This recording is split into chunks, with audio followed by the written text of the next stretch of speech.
Hello student, मैं Sintu sir.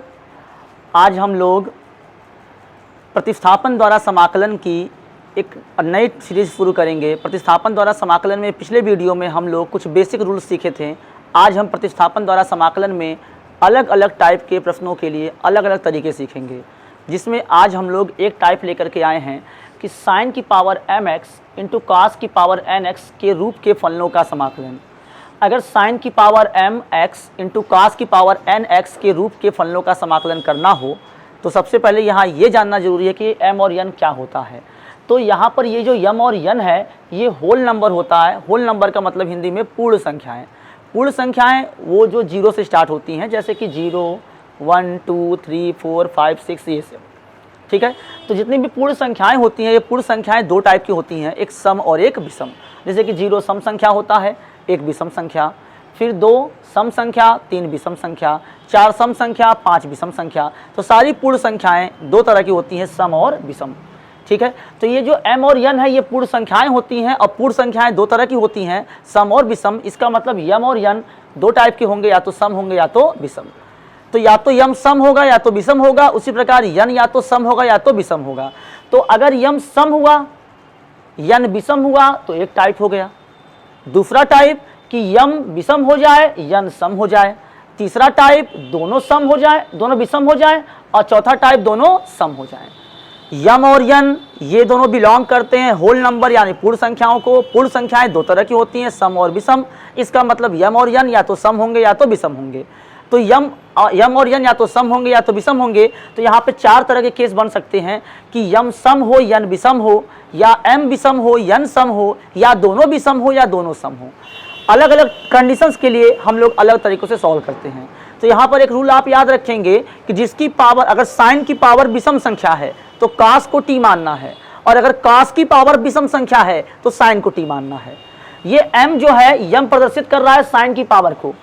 ठीक है, तो साइन की पावर सम है और n प्रदर्शित कर रहा है कास की पावर, और कास की पावर विषम है। तो यहाँ कास की पावर जो है वो विषम है, n विषम है, और n किसकी पावर है? कास की पावर, यानी कास की पावर जो है वो विषम है। और अगर कास की पावर विषम है तो साइन को t मानेंगे। यहाँ पर m विषम है, m किसकी पावर है? साइन की पावर है। तो यहाँ साइन की पावर विषम है, और अगर साइन की पावर विषम है तो कास को t मानेंगे। यहाँ पर मैंने लिखा दोनों को विषम, यानी साइन की पावर भी विषम है, कॉस की पावर भी विषम है। और अगर दोनों की पावर विषम है तो हम किसी को t मान सकते हैं, लेकिन जिसकी पावर ज़्यादा बड़ी हो, जिसकी पावर बड़ी हो उसको t मानने से आसानी से सॉल्व किया जा सकता है। तो जिसकी पावर बड़ी होगी उसी को हम लोग t मानेंगे। अगर साइन की पावर विषम तो कास को t मानना है, कास की पावर विषम तो साइन को t मानना है। दोनों की पावर विषम तो किसी को t मान सकते हैं, लेकिन जिसकी पावर बड़ी होगी हम उसी को t मानेंगे। उससे थोड़ा आसानी से क्वेश्चन सॉल्व हो जाता है। और अगर दोनों की पावर सम आ गई, दोनों की पावर अगर सम आ गई तो इस टाइप के लिए हम प्रतिस्थापन से नहीं करेंगे, इसको हम लोग पावर को एंगल में बदलेंगे, मतलब घात को कोण में बदलेंगे। उसके लिए इन निम्न सूत्रों का प्रयोग करते हैं कि अगर साइन स्क्वायर एक्स आ गया तो इस सूत्र का प्रयोग करेंगे, कॉस स्क्वायर एक्स आ गया तो ये साइन क्यूब के लिए ये फार्मूला, कॉस क्यूब के लिए साइन स्क्वायर के लिए 1 minus cos 2x upon 2, cos square x के लिए 1 plus cos 2x upon 2, sine cube x के लिए 3 sine x minus sine 3x upon 4, cos cube x के लिए 3 cos x plus cos 3x upon 4। इन सूत्रों का हम लोग प्रयोग करेंगे। इन सूत्रों की मदद से घात को कोण में बदला जाएगा। ठीक है, तो आइए कुछ एग्जाम्पल्स की मदद से हम इस टाइप को समझते हैं। जैसे एग्जाम्पल नंबर 1 हम लेते हैं। क्वेश्चन आ गया, समाकलन करना है आपको sign cube x into cos की पावर 4x dx। अब इसका समाकलन करना है। सबसे पहला काम, इसको आप i इज इक्वल टू मान लीजिए। अब वैल्यू इसकी निकालनी है, मान इसका निकालना है। इसको मैंने i मान लिया तो हमें फाइनली i का ही मान निकालना होगा। ठीक है, चलिए यहाँ देखिए ध्यान से आप। तो ये जो क्वेश्चन आपका है ये इसी टाइप का दिख रहा है कि साइन की कुछ पावर है, फिर कॉस की कुछ पावर है। अगर साइन की कुछ पावर हो, कॉस की कुछ पावर हो, गुणे में आ गया, इस टाइप का फलन आ गया, समाकलन करना है तो तुरंत पहले आपको ये देखना है किसकी पावर विषम है।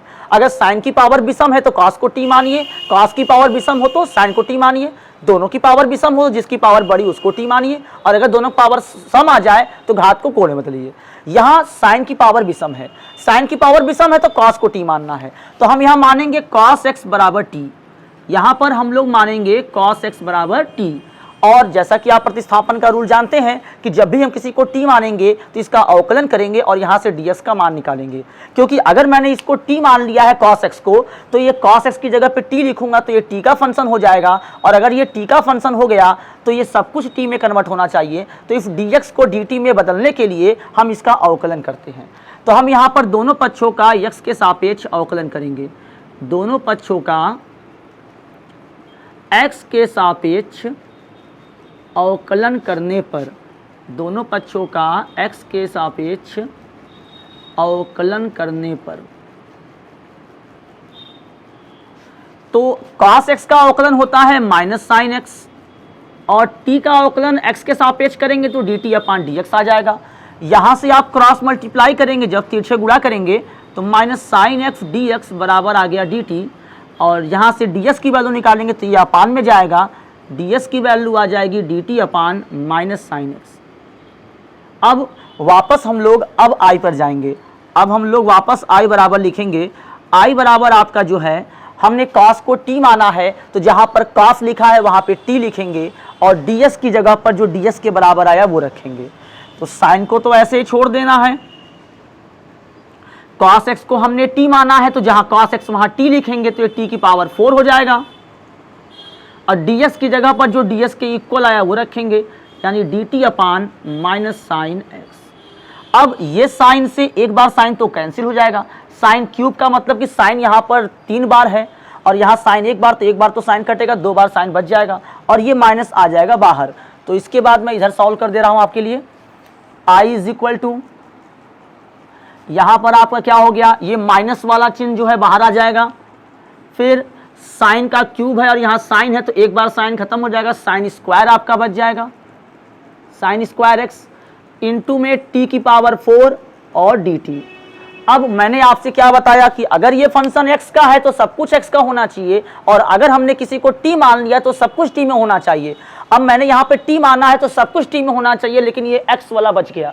अब जो x वाला बच गया इसको भी t में बदलेंगे, और इसको t में वहीं से बदलेंगे जहां से हमने बाकी को t बदला था।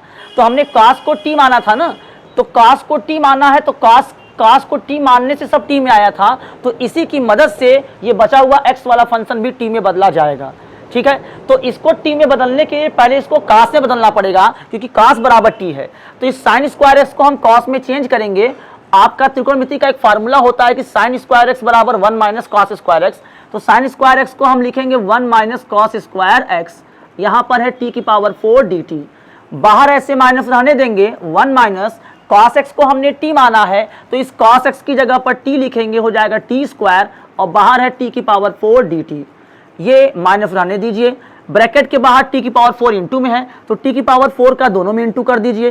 t की पावर 4 का इंटू 1 में करेंगे तो t की पावर 4 आएगा, और जब इसका इंटू इसमें करेंगे तो घातें जुड़ जाएंगी तो t की पावर 6 हो जाएगा, और यहाँ पर dt। ठीक है, या एक माइनस को हटाने के लिए आप एक काम ये कर सकते हैं कि यहाँ से माइनस कॉमन ले लीजिए। माइनस कॉमन लेंगे तो माइनस वाला आपका प्लस हो जाएगा और प्लस वाला हो जाएगा माइनस, और जो माइनस कॉमन होकर बाहर आएगा वो इस माइनस को प्लस कर देगा। यहाँ पर आपका हो जाएगा dt। माइनस है तो समाकलन कैसे होना है, अलग अलग। तो t की पावर 6 का समाकलन करेंगे तो t की पावर 7 अपान 7, पावर में एक जोड़ देंगे फिर वही पावर अपान में लिखेंगे। और t की पावर 4 का समाकलन करेंगे तो 4 में जब 1 प्लस करेंगे तो t की पावर 5 हो जाएगा, और अपान में 5 लिख देंगे। अब प्लस में लगा देंगे हम लोग c। ये समाकलन तो हमारा हो चुका है, लेकिन ये हमारा फाइनल आंसर नहीं है, क्योंकि क्वेश्चन x के फॉर्म में था तो आंसर भी x के ही फॉर्म में देना होगा। तो हम क्या करेंगे, अब t की जगह पर t की वैल्यू रखेंगे। t हमने माना है cos x को, तो t की जगह पर cos x लिखेंगे। तो यहाँ पर t लिखा है तो यहाँ पे हम लिखेंगे cos x। तो ये आपका हो जाएगा cos x की पावर 7 अपान 7 माइनस cos x की पावर 5 अपान 5 प्लस c। ये आ गया i इज इक्वल टू, और ये आ गया आपका फाइनल आंसर। ठीक है।